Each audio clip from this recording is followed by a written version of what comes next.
Ethanol ఫ్యాక్టరీలో మాజీ మంత్రి తలసాని శ్రీనివాస్ యాదవ్ కుమారుడికి వాటాలున్నాయంటూ అధికార కాంగ్రెస్ పార్టీ ఆరోపిస్తున్న తరుణంలో వారిపై కామెంట్స్పై తాజాగా మాజీ మంత్రి ఇవాళ క్లారిటీ ఇచ్చారు. దిలావర్పూర్ ఇథనాల్ ఫ్యాక్టరీతో తమకు ఎలాంటి సంబంధం లేదని అన్నారు. ఆ కంపెనీ యాజమాన్యంలో తమ కుటుంబ సభ్యులు ఎవరూ కూడా లేరని తెలిపారు. 8 ఏళ్ల క్రితం తన కుమారుడు పీఎంకే కంపెనీలో డైరెక్టర్గా ఉన్నారని, రాజమండ్రిలో కంపెనీని ఏర్పాటు చేసేందుకు నిర్ణయించినా అక్కడ కంపెనీ ఏర్పాటు రద్దు కావడంతో ఆ గ్రూప్ నుంచి తమ కుటుంబ సభ్యులు బయటికి వచ్చేశారని అన్నారు. ఒక్కసారైనా తాను కానీ తమ కుటుంబ సభ్యులు కానీ నిర్మల్ వెళ్ళినట్లుగా నిరూపించాలని కాంగ్రెస్ నేతలకి తలసాని సవాల్ విసిరారు.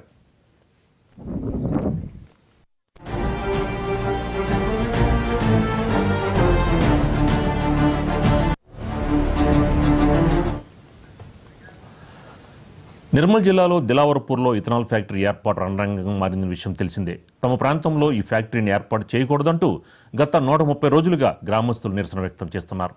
దీనిపైన మరింత సమాచారం మా కరెస్పాండెంట్ శ్రీనివాస్ అందిస్తారు లైవ్లో. శ్రీనివాస్, ఏంటి మొత్తానికి ఇందులో మళ్ళీ టర్న్ అయింది? ఇందులో తలసాని శ్రీనివాస్ యాదవ్ ఒక ఫ్యామిలీకి సంబంధించిన వాటాలు ఉన్నాయి అని కాంగ్రెస్ ఆరోపిస్తున్న నేపథ్యంలో ఏంటి ఈ ఒక అంశం ఎటు వెళ్ళబోతోంది?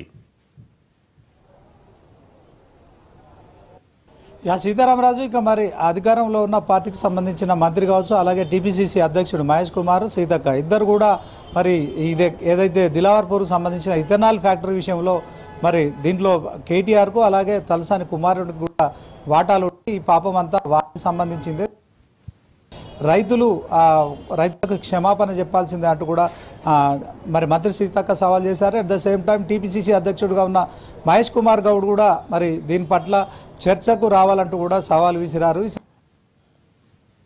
మంత్రి తలసాని శ్రీనివాస్ యాదవ్ ఇప్పుడు తాజాగా కాసేపటి క్రితమే ఇక తెలంగాణ భవన్లో మీడియాతో మాట్లాడారు. సో నాకు కానీ నా కుటుంబానికి కానీ దిలావర్పూర్లో ఏదైతే మరి ఇథనాల్ ఫ్యాక్టరీ ఉందో దానికి సంబంధించి మాకు ఎలాంటి సంబంధం లేదు. గతంలో 2016లో అంటే 2016లో 9వ నెల నుంచి 12వ నెల అంటే సుమారు 8 సంవత్సరాల క్రితం జరిగిన ఇష్యూను ఇప్పుడు ఆయన మరి దాంట్లో అడిషనల్ డైరెక్టర్గా తలసాని సాయి కిరణ్ పేరుంది.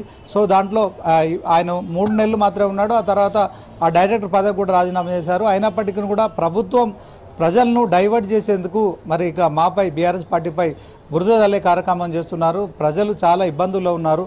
వారి సంక్షేమం గురించి ఆలోచన చేయాలి.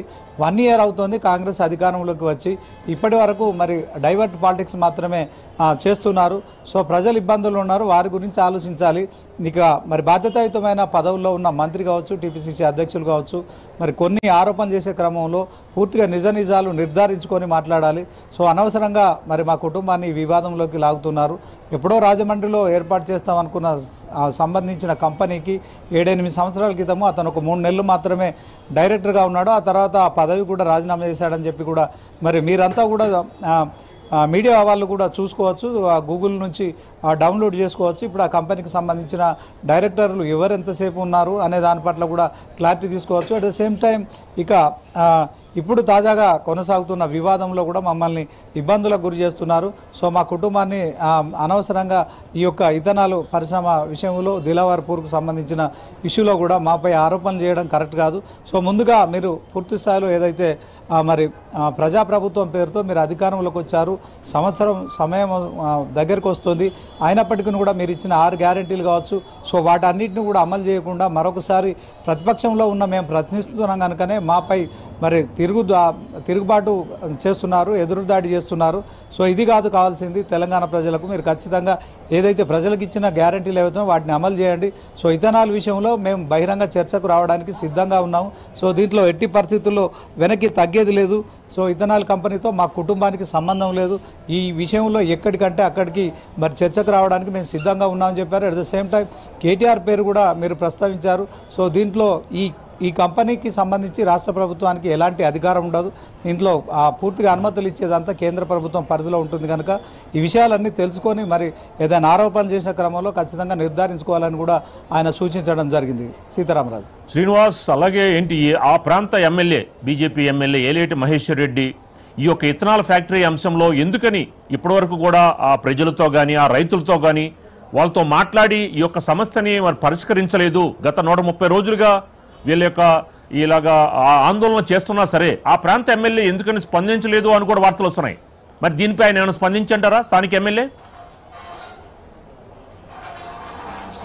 ఖచ్చితంగా సీతారామరాజు, దీంట్లో ఎవరు రైతులు ఆందోళన చెందాల్సిన పని లేదు. ఇథనాల్ పరిశ్రమ ఏర్పాటును మేము కూడా అడ్డుకుంటామని చెప్పి ఏలేటి మహేశ్వర్ రెడ్డి కూడా నిన్న ఒక ప్రెస్ రిలీజ్ ప్రకటన ద్వారా అయితే చేయడం జరిగింది. ఏదేమైనప్పటికీ కూడా ఈ మొన్న లగచర్ల ఇష్యూ కావచ్చు, తర్వాత ఇప్పుడు దిలావర్పూర్కు సంబంధించిన ఇష్యూ కావచ్చు, ప్రభుత్వం ఒకవైపు మరి పరిశ్రమల ఏర్పాటు దిశగా ముందుకు అడుగులు వేస్తున్న క్రమంలో రైతులు, ప్రజలు, మహిళలు అంతా కూడా మరి అధికారులపై తిరుగుబాటు చేస్తున్నారు. ఈ ఘటనలు రాష్ట్ర వ్యాప్తంగా సంచలనం కలిగించాయి. మొన్న లగచర్లలో కలెక్టర్పై దాడి చేసిన ఆ ఘటన మరి ఎంత సీరియస్ అయిందో మనకు తెలిసిందే. ఇక తాజాగా మరి నిర్మల్ జిల్లా దిలావర్పూర్లో కూడా అలాంటి ఘటన చోటు చేసుకుంది. మరి ఆర్డీఓ ఎవరైతే మరి అక్కడ రైతులతో మాట్లాడేందుకు వచ్చిన క్రమంలో మరి ఆర్డీఓ కారును చుట్టుముట్టడం కావచ్చు, 3-4 గంటల పాటు నిర్బంధించడం కావచ్చు, ఆ తర్వాత కారు అద్దాలు ధ్వంసం చేయడం కావచ్చు, ఇవన్నీ కొంత రైతుల్లో మరి తీవ్ర అసంతృప్తి అయితే నెలకొంటుంది. పరిశ్రమలు నెలకొల్పే అంశంలో మరి దీంట్లో రైతులు వ్యతిరేకిస్తున్నారు. మరి ఇది రెండవ ఘటన. అలాగే మన మొన్న కలెక్టర్పై దాడి, నిన్న ఆర్డీఓపై దాడి కావచ్చు. సో ఇలాంటి ఘటనలన్నీ కూడా మరి రాష్ట్ర వ్యాప్తంగా రైతుల్లో అసంతృప్తి అయితే కనిపిస్తోంది. ఫ్యాక్టరీలు ఏర్పాటు చేయడం కంటే మరి వ్యవసాయంపై మేము ఆధారపడి జీవిస్తున్నాం, మా జీవనోపాధిగా ఉన్న కాస్త భూమిని కూడా మీరు లాక్కుంటే మేము ఇబ్బందుల పాలవుతాం. ఆ తర్వాత పరిశ్రమలతో వచ్చే కాలుష్యంతో ఆ ప్రాంతం అంతా కూడా కొంత ఇబ్బంది, ఆ వ్యవసాయానికి కూడా మరి కొంత ఇబ్బంది కలిగే పరిస్థితి ఉంటుంది. కనుక వ్యవసాయ ఆధారితమైన రైతులు మరి ఏదైతే తాము ఆ భూమిని నమ్ముకొని జీవిస్తున్నారో వాళ్ళంతా కొంత అసంతృప్తికి లోనవుతున్నారు, అధికారులపై తిరుగుబాటు చేస్తున్నారు. దీంట్లో ఇథనాల్ పరిశ్రమ విషయంలో మరి కలెక్టర్ అప్పటికప్పుడు ఇమీడియట్గా మరి అది రద్దు చేస్తున్నామని చేసిన ప్రకటన కావచ్చు. తెలంగాణ రాష్ట్ర వ్యాప్తంగా ఒకవైపు మరి సీఎం రేవంత్ రెడ్డి చెప్తున్నారు, రాష్ట్రాన్ని అభివృద్ధి చేయకుండా బీఆర్ఎస్ పార్టీ అడ్డుకుంటుంది, పరిశ్రమలు ఏర్పాటు చేయొద్దా, అసలు మీ విధానం ఏదంటూ కూడా. కానీ మరి క్షేత్రస్థాయిలో మాత్రం రైతులు, ప్రజలు కావచ్చు. సో దీంట్లో మేము లగ్జర్లలో మేము ఏర్పాటు చేసేది ఫార్మాసిటీ కాదు, ఇండస్ట్రియల్ కారిడార్ అని చెప్తున్నప్పటికీ కూడా మరి రైతులైతే తమ భూములు ఇవ్వడానికైతే సిద్ధంగా లేరని తెలుస్తోంది. ఒకవైపు మరి 10 ఏళ్లుగా కూడా బీఆర్ఎస్ ప్రభుత్వం మరి చాలా చోట్ల కూడా ఈ భూసేకరణ కార్యక్రమం చేసింది. 1000 ఎకరాలు కూడా వాళ్ళు సేకరించారు, అప్పుడు మరి ప్రాబ్లం రాలేదు. ఇప్పుడు మాత్రం కొంత రైతుల నుంచి నిరసన వ్యక్తం అవుతోంది, అధికారులపై దాడి చేయడం కావచ్చు. సో భూముల సంబంధించిన ధరలు కూడా పెరగడం కావచ్చు, ఇందుకు ఒక కారణంగా మనం పేర్కోవచ్చు. కానీ బీఆర్ఎస్ పార్టీపై కాంగ్రెస్ ప్రధానంగా ఆరోపణలు చేస్తుంది. సో రైతుల వెనుక ఉండి కూడా మరి దాడులకు కుట్రలకు పాల్పడుతున్నారు, రాష్ట్ర అభివృద్ధిలో మీరు ఎందుకు అడ్డుకుంటున్నారని చెప్పడం కావచ్చు. ఇదంతా ఓవరాల్గా చూసుకున్నట్టయితే మొత్తానికి తెలంగాణ రాష్ట్ర వ్యాప్తంగా కాంగ్రెస్ బీఆర్ఎస్ల మధ్య మాత్రం ఇది ఏదైతుందో భూసేకరణ అంశంలో కావచ్చు, తర్వాత ప్రజల తిరుగుబాటు అంశంలో కావచ్చు, మరి మరొకసారి కూడా ఇది మరి 2 పార్టీల మధ్య కూడా మరి పచ్చగడ్డి వేస్తే బగ్గుమనే విధంగా కూడా మారుతుంది. తాజాగా దిలావర్పూర్లో కూడా జరిగిన ఘటన కూడా మరి మొన్న లఘుచర్ల ఘటన లాగే ఉండడంతో మరి దీనిపై కాంగ్రెస్ అయితే ఆరోపణ చేస్తోంది. ఈ పాపం అంతా బీఆర్ఎస్ పార్టీదే, వాళ్ళు ప్రభుత్వ హయాంలోనే దీనికి అనుమతులు ఇచ్చారని చెప్పి కూడా టీపీసీసీ అధ్యక్షులు మరి బహిరంగ చర్చకు రావాలంటూ కేటీఆర్కు, అలాగే మాజీ మంత్రి తలసాని శ్రీనివాస్కు బహిరంగ సవాల్ విసరడం కావచ్చు. ఓవరాల్గా చూసుకున్నట్టయితే ఈ విషయంలో మరి మరొకసారి కూడా బీఆర్ఎస్ మాజీ మంత్రి తలసాని శ్రీనివాస్ యాదవ్ అయితే క్లారిటీ ఇచ్చే ప్రయత్నం చేశారు. ఆ ఫ్యాక్టరీ కనుక తన కుమారుడికి వాటా ఉంటే ఆ కుమారుడు కాంగ్రెస్ పార్టీకి ఆ వాటాను రాసిస్తాను, ఆ ఫ్యాక్టరీని కూడా రాసిస్తానని కూడా చెప్పడం మనం చూడవచ్చు. సీతారామరాజు. శ్రీనివాస్, మరో పక్కన కాంగ్రెస్ విజయోత్సవాలు మొన్న నవంబర్ 14 నుంచి రేపు డిసెంబర్ 9 వరకు ఇలాంటి విజయోత్సవాలు మనం ఘనంగా జరుపుకోవాలని కాంగ్రెస్ ప్రభుత్వం ప్రకటించిన నేపథ్యంలో మరి మొన్న లగచర్ల అంశం, నిన్న దిలావర్పూర్ అంశం ఏంటి, ఒక విజయోత్సవాలు ఒక విధంగా సక్సెస్ అవ్వలేదేమో అన్నట్టు కూడా విపక్షాలు ఆరోపిస్తున్నాయి. మరి దీనిపై మరి కాంగ్రెస్ ఎలా స్పందించబోతోందంటారు శ్రీనివాస్? ఖచ్చితంగా కాంగ్రెస్ ప్రభుత్వం మరి మొదటి ఏడాది విజయవంతమైన పూర్తి నేపథ్యంలోనే మరి మొన్న నవంబర్ 14 అంటే జవహర్లాల్ నెహ్రూ పుట్టినరోజు నుంచి సోనియా గాంధీ బర్త్డే డిసెంబర్ 9 వరకు ఉంది. సుమారు 26 రోజుల పాటు ఈ యొక్క ప్రథమ వార్షికోత్సవ ప్రజా విజయోత్సవాల పేరుతో కూడా కార్యక్రమాలు చేస్తుంది. రాష్ట్ర వ్యాప్తంగా దీంట్లో అన్ని నియోజకవర్గాల్లో కావచ్చు మొత్తం ఎమ్మెల్యేలు, ఎంపీలు, అలాగే మంత్రులు అంతా కూడా పాల్గొంటున్నారు. ప్రజలతో కలిసి కాంగ్రెస్ సాధించిన ఏదైతే 6 గ్యారెంటీలు అమలు చేసిన అంశాలు కావచ్చు, తర్వాత చేయబోతున్న కార్యక్రమాలు కావచ్చు, 1 ఇయర్లో మరి గతంలో మన అధికారంలో ఉన్న పార్టీ బీఆర్ఎస్ 10 ఏళ్లలో 100 ఏళ్ల విధ్వంసానికి పాల్పడింది. కానీ ఒక ఏడాదిలో మేము పూర్తిగా ఇచ్చిన గ్యారెంటీలు అమలు చేసే దిశగా ముందుకెళ్తున్నాం. రాష్ట్రాన్ని అభివృద్ధి పదంలో తీసుకెళ్తున్నాం. రైతు రుణమాఫీ లాంటి మరి అంశాలను కూడా మేము అమలు చేస్తున్నామని చెప్పుకునేందుకు మరి 26 రోజుల పాటు కార్యక్రమాలు ఏర్పాటు చేసింది. దీంట్లో మరి చాచా నెహ్రూ బర్త్డే రోజున నవంబర్ 14న మరి ఇది శ్రీకారం చుట్టబడింది. రేపు డిసెంబర్ 9th వరకు కూడా ఇవి కొనసాగనున్నాయి. మధ్యలో ఇందిరాగాంధీ జయంతి కూడా రావడం జరిగింది. ఇక సోనియా గాంధీ పుట్టినరోజున కూడా మరి 9వ తేదీన తెలంగాణ తల్లి సంబంధించిన విగ్రహాన్ని సచివాలయం సంబంధించి మరి రాహుల్ గాంధీతో పాటు సోనియా గాంధీ అలాగే ప్రియాంక గాంధీని కూడా పిలుస్తారనే సమాచారం. ఈ నేపథ్యంలోనే సీఎం రేవంత్ ఢిల్లీకి కూడా వెళ్లారు. సో డిసెంబర్ 9th రావాలని కూడా ఆహ్వానించినట్టు అనఫిషియల్గా సమాచారం ఉంది. అయితే మొత్తానికి ఇదంతా మరి కాంగ్రెస్ బీఆర్ఎస్ బీజేపీలు మాత్రం ఏం సాధించారని మీరు విజయోత్సవాలు నిర్వహిస్తున్నారని చెప్పి కూడా వాళ్ళు ప్రశ్నించడం జరుగుతుంది. అటకెక్కిపోయింది. తర్వాత మీరు అమలు చేస్తామన్న వాటికి సంబంధించిన ఆ ఊసు మీరు ఎక్కడ ఎత్తడం లేదు. కేవలం విజయోత్సవాల పేరుతో మరొకసారి ప్రజాధనం దుర్వినియోగం చేస్తున్నారు. ముందుగా మీరు 6 గ్యారెంటీలు అమలు చేయండి, ఆ తర్వాత విజయోత్సవాలు జరపండి అంటూ కూడా సవాల్ విరుస్తున్న పరిస్థితి ఉంది.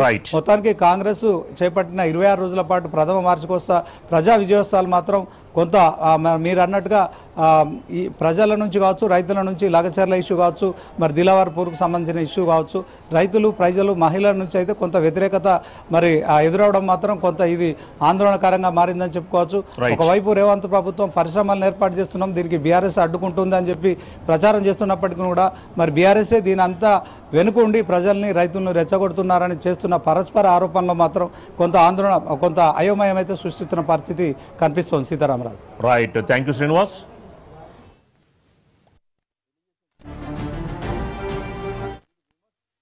ఏదో టీఆర్ఎస్ పార్టీనే టార్గెట్ చేయాలి, మమ్మల్నే టార్గెట్ చేయాలి అనే సంకల్పం నిన్న మాట్లాడడం అది మంచి పద్ధతి కాదు. మీరు మాట్లాడేటప్పుడు అన్ని విషయాలు తెలుసుకోవాలి. ఫస్ట్ ఎలిగేషన్ చేసేటప్పుడు మీరు అన్ని విషయాలు తెలుసుకొని మీరు విమర్శ చేస్తే బాగుంటుంది.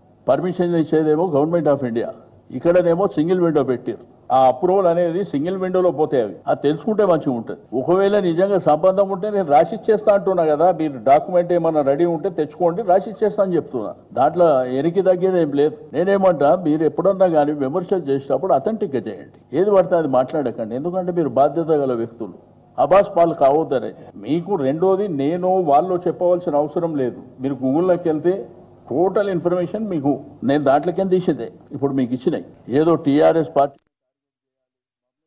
ఈరోజు అబద్ధాల పునాదుల మీద అధికారానికి రావడమే ఒక లక్ష్యంగా పెట్టుకుని టిఆర్ఎస్ పార్టీ, బీఆర్ఎస్ పార్టీ పదే పదే పదే పదే అధికార ఆకాంక్షతోటి అవాస్తవాలను ప్రచారం చేస్తుంది. దానికి ప్రత్యక్ష ఉదాహరణ ఇవాళ నిర్మల్ జిల్లా దిలావర్పూర్ గుండంపల్లి మధ్యలో ఇథనాల్ ఫ్యాక్టరీ. ఇది టిఆర్ఎస్ గవర్నమెంట్ లో జరిగినటువంటి ఒప్పందం. మే 2023లోనే అప్పటి బీఆర్ఎస్ ప్రభుత్వం అన్ని రకాల పర్మిషన్లు ఇచ్చి మరి ఫైర్ డిపార్ట్మెంట్ నుంచి కూడా నో అబ్జెక్షన్ సర్టిఫికెట్స్ కూడా ఇప్పించుకున్నారు. ఈ రోజు కావాలని రైతులను రెచ్చగొట్టించి ఈ ప్రభుత్వాన్ని బదనాం చేసేటువంటి కార్యక్రమం చేపడుతున్నారు. వాస్తవాలు మాట్లాడండి. ఏమన్నంటే సోషల్ మీడియాను అడ్డం పెట్టుకుని ఇష్టానుసారంగా మాట్లాడుతున్నారు. ఇది సరైనది కాదు. మీకు దమ్ముంటే, మీరు నిజాయితీ పరులైతే, మీరు నిజంగానే రైతుల పట్ల మీకు ప్రేమ ఉంటే, మేము ఈ యొక్క ఒప్పందాలు మేము చేసుకోలేదని, మీరు చేసుకోలేదని మరి అంబేద్కర్ గారు